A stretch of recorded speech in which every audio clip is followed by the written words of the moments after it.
네, 안녕하세요. 2022년 3월 2일 오전 8시 59분을 지나가고 있고요. 저는 오뽀입니다. 네, 9시가 되면서 비트코인의 움직임 지금부터 좀 살펴보려고 하는데요. 일단은 비트코인의 움직임에 관해서 살펴보기 전에 현재 추세를 한번 확인해 보는 시간을 갖도록 하겠습니다. 네, 현재 일봉이고요. 일봉상으로 추세 라인을 그거 보면요. 이런 추세가 만들어지죠. 예, 강력 오래된 추세를 그어 볼 수 있고요. 이 추세대로 보면요, 현재 보시는 것처럼 비트코인 같은 경우는 리테스트를 하고 있는 것을 확인해 볼 수 있습니다. 이제 차트를 제가 잠시만요, 그림을 잘못 그려놨네요. 제가 그려서 일로 가야 되죠. 이렇게 놓으면요, 현재 추세 라인을 거시고요. 그리고 추세 라인 위로 리테스트가 현재 성공한 걸로 보입니다. 그리고 현재 이평선들도 주목해 볼 만한데요. 날봉입니다. 날봉에서 이평선들이 다 모여 있습니다. SJ님 멤버십 가입 환영합니다. 보시는 것처럼 모든 이평선이 다 모여져 있죠. 이평선이 모여져 있으면 어떻게 된다? 큰 변동성이 생긴다라고 말씀드립니다. 다시 말해서 비트코인은 지금 크게 장대 양봉, 떡상이 나오거나 장대 음봉, 떡락이 나오거나 둘 중에 하나의 움직임이 나올 가능성이 매우 크다는 것을 확인해 볼 수 있고요. 현재 봉이 올라와 있기 때문에 약간 조정은 맞고 갈 수는 있어요. 이 조정은 맞는 가격은 5,200. 항상 말하지만 비트코인이 5,200에서 5,150만 원까지는 조정받는 거는 우리는 염두에 둬야 된다. 그리고 이 조정이 나오면은 그때가 기회다. 그때가 마지막 저점이다라는 얘기를 며칠 전부터 계속 드리고 있습니다. 비트코인이 현재 일봉상으로 리테스트 성공한 그림을 보여주고 있고요. 한 번의 지지를 기대해 볼 수 있습니다. 그리고 제가 강력하게 말하는 일봉에서 MA 시대 영선 돌파 자리 한번 함께 볼까요? 오늘 먼저 파란색 선은 MA 시대 영선 돌파를 성공했습니다. 제가 계속 여러분들에게 3월 3일 날이 좀 중요하다 얘기하는 게, 저는 개인적으로 3월 3일 날이면은 두 개 모두가 MA 시대 영선 돌파를 하지 않을까라는 생각을 가지고 있고요. 그렇게 되면은 그때부터 본격적인 시즌 2, 흔히 말하는 시즌 1이 여러분들 끝났다고 하는데 이제 시즌 2가 시작되는 거예요. 제대로 된 상승장이 시작되지 않을까 생각을 합니다. MACD 영성 돌파가 나왔을 때는 항상 급등이 나온다는 것을 인식하시면 될 것 같아요. 이해하시면 될 것 같아요. 결론 뭐다? 오늘 비트코인 일봉상으로도 좋다. 하지만 초반에는 좀 내려올 수는 있습니다.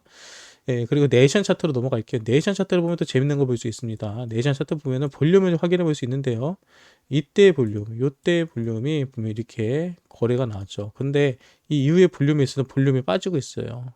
볼륨이 없습니다. 하락에 대한 것도 볼륨이 없었고 올라간 것도 볼륨이 없었고, 이거 수렴이란 소리거든요. 수렴. 수렴이라는 소리는 뭐냐면 파는 사람도 사는 사람도 없다는 겁니다. 근데 수렴이라는 게 보통 이렇게 떨어진 다음에 수렴을 많이 하잖아요. 근데 떨어질 때 수렴할 때는 살 사람이 없는 거거든요. 근데 올라간 다음에 수렴을 하는 거는요, 팔 사람도 없는 겁니다. 똑같은 얘기긴 하지만 지금 자리에서 보통 가격이 올라가면 사람들은 팔려고 하잖아요. 근데 올라가는데도 불구하고 팔려는 사람이 없다는 얘기랑 같아요. 그래서 상승 수렴을 할 때는 제가 여러분들에게 항상 보여주는 패턴이 나오죠. 이런 패턴이 나옵니다. 올라가는 패턴, 횡보인데 올라가는 패턴, 횡보인데 상승 프레그를 그리면서 올라가는 패턴이 나오더라.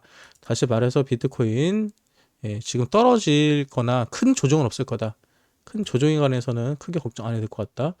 한시간 차트를 봐도 이제 이런 그림이 나오죠. 상승해서 하고 밑에 50에서 올라올 때 기다렸다가 거기 닿았을 때 한 번 정도 조정 나왔다가 가는 그림. 그러니까 조정은 나오긴 나올 거예요. 한 5,200까지 조정 항상 보고 있는데 그 조정이 나오는 시기는 MACD 51선이 근처까지 왔고 만나기 직전 요 자리에 왔을 때 그때 정도에 한번 조정이 나오는 패턴이 요즘 많더라라는 거 얘기 드립니다. 그럼 시간적으로 보면요, 대충 지금 정도로 보면은 오늘 9시, 오늘 저녁에 제가 방송할 때쯤에 그때 조정이 나오거나 큰 급등이 나오거나 둘 중에 하나일 겁니다. 오늘 저녁 방송을 재밌게 보시면 될 것 같아요. 현재 비트코인은 5,400을 넘겼고요. 오늘 알트코인들 중에는 어떤 코인들이 올라가는지도 확인해 봅시다. 오늘 새로운 알트코인의 주인공은요, 크리스털 코인입니다. 크리스털 코인이 올라왔고요. STP가 또 오랜만에 올라와 줬네요. 여러분들 가진 코인들 중에서 오늘 어떤 코인이 올라갈지 모르겠지만 여러분들 가진 코인이길 바라봅니다. 쿼크 체인, 알파 쿼크 체인, 쿼크들이 올라가네요.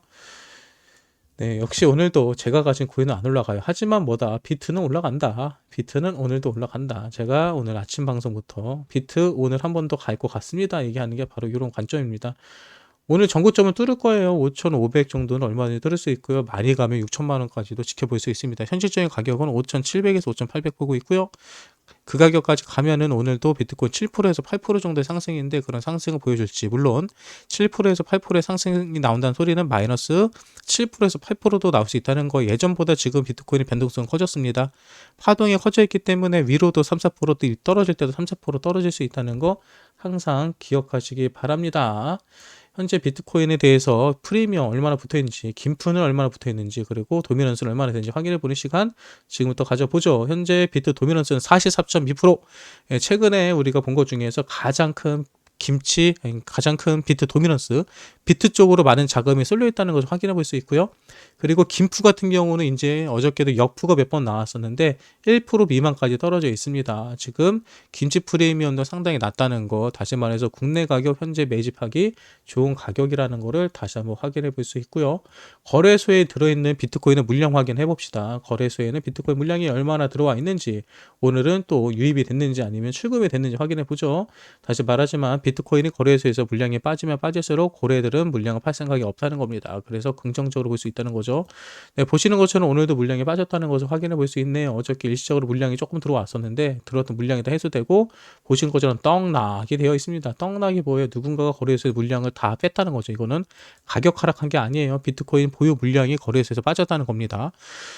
네, 다시 말해서 고래들이 물량을 매집을 딱 한 다음에 매집한 거를 다 빼서 개인 지갑으로 넣어놨다는 거죠. 개인 지갑에 왜 놓을까요? 네, 가격이 펌핑할 때까지 사재기하고 있는 겁니다. 현재 비트코인은 사재기가 되고 있다라고 보시면 돼요. 사재기가 된다는 소리는 가격이 나중에 크게 올라갈 가능성이 있다는 것을 말하는 겁니다. 그러면 오늘 뉴스들도 한번 살펴볼게요. 뉴스들 중에서 어떤 뉴스들이 있었는지. 네, 계속해서 보면요.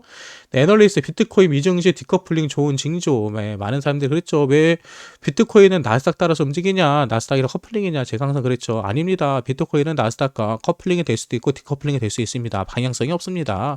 항상 주식 따라서 움직이는 게 아니니까 너무 걱정하지 마세요 라고 말씀드렸죠. 이번엔 전쟁이 날 때도 전쟁이 나면 미국 증시는 나빠질 겁니다. 하지만 비트코인은 주식이랑 다르게 움직일 가능성이 크기 때문에 너무 신경 쓰지 않아도 돼요라는 얘기를 계속 해왔습니다. 마찬가지로 현재 미 증시와 비트코인은 디커플링, 다시 말해서 반대로 움직이고 있다라는 것을 확인해 볼 수 있죠. 보통 주식과 디커플링이 나는 것은 안전자산들, 금 같은 것이 그래요. 지금 비트코인이 다시 디지털 금으로서의 자리를 다시 한번 확인하고 있는 게 아닌가 봅니다. 그리고 암호화폐 시총이 2조 달러를 다시 회복했다고 해요. 이건 무슨 말이에요? 한동안 나갔던 11월 때부터 계속해서 빠져나갔던 비트코인 시총이 다시 늘어나고 있다. 자금이 들어온 걸 수도 있고요. 아니면 비트코인의 가격이 상승하면서 시총이 부풀려지고 있는 것으로도 확인해 볼 수 있겠네요.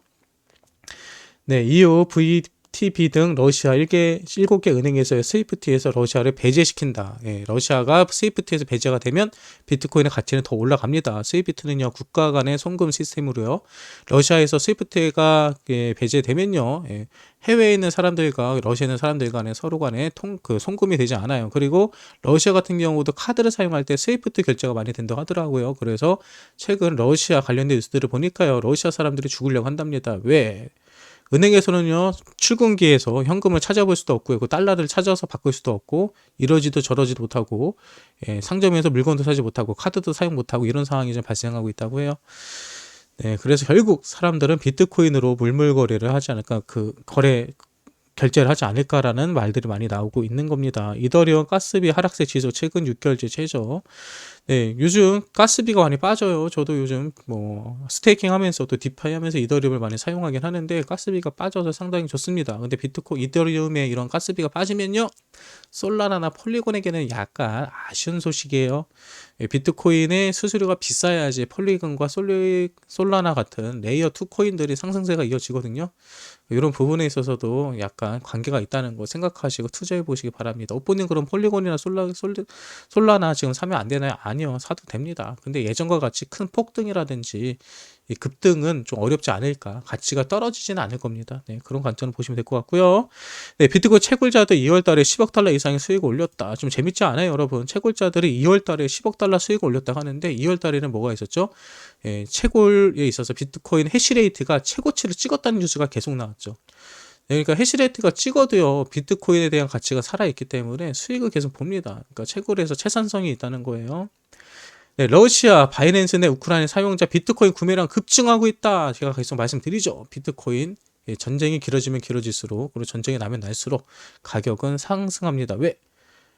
현금으로 또 달러를 구할 수도 없고요. 또 루브라로 어떤 결제를 할 수 없는 상황이 되기 때문에 비트코인에 대한 구매량은 늘어납니다. 루브라로 구매를 못하는 게 아니라 루브라의 가치가 떨어지기 때문에 인플레이션이 일어나는 거죠. 네, 또 어떤 거 있을까요?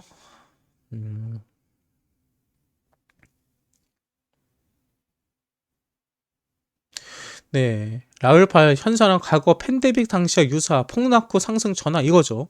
2020년에 팬데믹이 선언되고 나서 주식시장과 비트코인 모두 떡락을 합니다. 그런 다음에 어떻게 돼요? 2020년 후반부터 2021년 때까지 불장이 오죠. 현재 비슷하다. 비슷하다. 그러면 지금부터 뭐다? 다시 상승할 가능성이 크다. 어떤 상승? 급상승, 또 큰 상승, 불장. 우리 한두 달 안에 돈 벌고 나가 봅시다. 한번. 오래 걸릴 것도 없어요. 네, 글래스노도 지정학적 위험에도 불구하고 비트코인 호들러 낙관적 심리 유지. 네, 며칠 전까지만 해도 글래스노드에서 분석해 놓은 다음에 떡락에다 떨어진다. 난리를 쳤죠. 근데 지금 와가지고는 그냥 상승 관점으로 또 보고 있어요. 이런 거 보면은 토 나와요. 네, 네, 이유 위에 암호화폐 규제 한상 POW 금지 내용 삭제. 이것도 웃겼죠. 며칠 전에 뭐 유럽에서 채굴 못하게 하겠다고 막겠다는 기사 갑자기 뜬금없이 떠요. 그러더니 오늘 삭제가 됩니다. 그러니까 이런 거 뉴스 가지고 장난치는 거죠. 이런 거 섞지 마세요. 또 뭐가 있을까요? 네, 바이낸스 루블 기반 거래량 급증 암호화폐는 오아시스 또 나오죠. 예, 루브라 기반 루브라는 아시는 것처럼 러시아의 화폐입니다. 러시아에서 루브라를 다 비트코인으로 바꾸고 있다는 상황이라는 것을 확인해 볼 수가 있습니다. 보시죠. 채굴업체 모슨 셀시우스 마이닝과 100 메가와트 계약을 체결했다. 채굴 산업 계속해서 투자가 들어가고 있습니다. 채굴 산업이 들어가면요, 여러분 지금 당장 돈을 버는 게 아니에요. 채굴 산업을 하겠다라고 하면 먼저 첫 번째 땅을 사야 되고요. 땅을 산 다음에 거기다가 기반 시설을 만들어야 됩니다. 기반 시설을 만들면요, 전기를 끌어와야 되고요. 전기를 끌어오면서 국가랑 또 협의를 해야 되고요. 그런 다음에 또 비트코인 채굴기를 또 납품을 받아야 됩니다. 그리고 설치하는 또 시간이 엄청나게 오래 걸려요. 다시 말해서 현재 채굴 산업에 투자를 한다는 소리는 1년, 2년 안에 수익을 보고 투자하는 게 아니라 앞으로 3, 4년 뒤를 내다보고 투자를 하고 있는 겁니다. 그러니까 지금 채굴 산업에 많은 자금이 투입되고 있다는 것을 이 시장이 적어도 3, 4년은 망하지 않겠구나라고 생각하시면 되세요. 네, 오늘 뉴스는 이 정도로 마무리할 수 있겠네요. 오늘도 보시는 것처럼 러시아 사태로 인해서 비트코인은 거의 그거에 대한 혜택을 보고 있다. 그리고 채굴업자들은 아직도 많은 돈을 벌고 있다. 근데 더 재밌는 거는 그 채굴업자들은 거래소에 물량을 보내는 게 아니라 거래소에서 물량을 매집하자마자 계속해서 개인 지갑으로 보내고 있다라는 것을 확인해 볼 수 있습니다. 이 얘기는 이 시장은 아직도 살아있다는 것을 확인해 볼 수 있고요. 긍정적으로 보시기 바랍니다. 네, 오늘 2022년 3월 2일입니다. 아이들은 개학하고요. 또 많은 분들은 긴 연휴를 마치고 또 출근하는 날이죠. 다들 힘들고 어렵고 힘들고 오늘 하루 또 앞으로도 더 힘들 거라 생각을 합니다. 하지만 비트코인이 여러분의 힘든 일상에 있어서 한 줄기 빛이 되길 바라보고요. 이 방송이 여러분들에게 유익하셨다고 한다면 구독과 좋아요 눌러주시면 감사하겠습니다. 오늘 방송은 여기서 끝이에요.